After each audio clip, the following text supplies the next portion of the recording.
All right, everybody.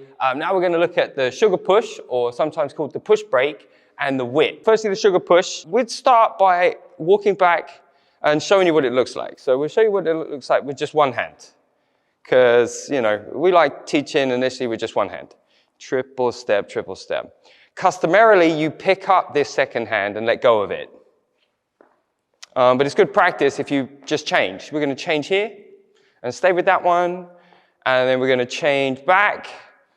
And then if you can change your hands freely, then it's no big deal to pick this one up and drop it off. Okay, just going over the footwork.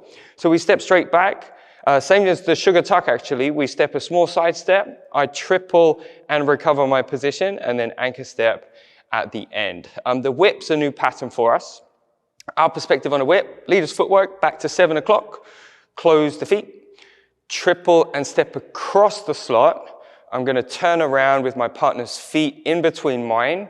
I release into my 6 and triple step out 7 and 8. All right, that's going to look just like this. We've got the sugar push, 3 and 4, 5 and 6, and then leader's footwork 1, 2, 3 and 4, 5, 6, 7 and 8.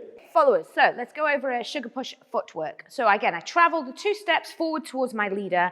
The 3rd step is half the size of the step, so I'm still traveling forward, but only half the size. I take my count 4 back to find the end of the slot, and then we have that 5 and 6 in place for the anchor position.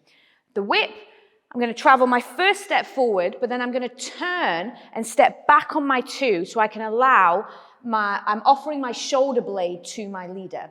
From here, we do what's called a coaster step. So I'm going to go step back with the right foot, collect my feet heels, like Dorothy we talk about, and then I'm going to take that right foot starting to travel forward on the count 4. My leader turns me out for 2 walks, starting with the left foot on 5, step back on count 6, and then we have that anchor step once again in place. So we have the sugar push on 1, 2, 3 and 4, 5 and 6. The whip, 1, 2, 3 and 4, 5, 6, 7 and 8. That is your sugar push and whip.